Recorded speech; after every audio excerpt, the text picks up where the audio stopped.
So in this video we're going to talk about good debt versus bad debt.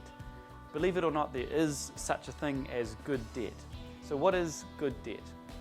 Well, I would venture to guess that most of the world's wealthy have used good debt to get to where they are today. So how does it work? Well, good debt, if you've got it, should be something that's tax efficient. So the interest on that debt or whatever it is that you've purchased should have a tax efficiency attached to it, or tax deductible in some cases. So it's tax efficient.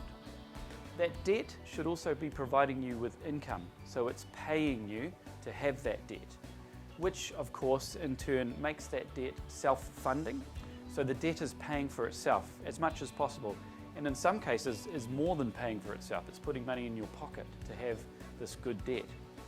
And finally, 100% of the growth and whatever it is you've purchased with that good debt is yours.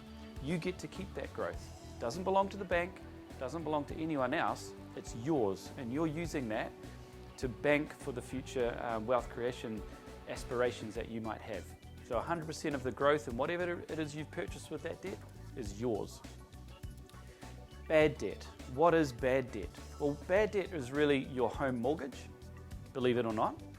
It's hire purchase debt, a car loan, credit card debt, consumer debt, whatever. Why do we say that? Well, because these kinds of debts are not tax efficient. There's no tax advantages to that kind of debt. So there's no tax efficiency that goes along with that kind of debt. It of course doesn't provide you income, does it? If you get a loan for a TV or a couch or your car or whatever, it's not paying you, is it? Same with your home mortgage, it's not paying you. So there's no income coming off of bad debt.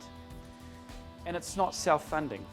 You'd have to say that you are working your backside off to pay for that debt, right? So it's definitely not self-funding. And 100% of the growth, well, of course a TV and a car is not really going to grow in value, is it? But you could argue that your family home is going to grow in value.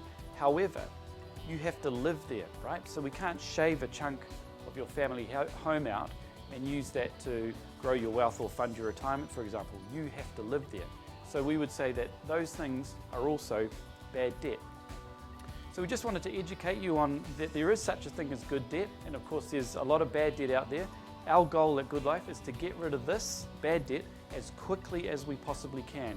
And then once that's gone, by all means we can start working on the good debt, but we want to get rid of the bad debt first.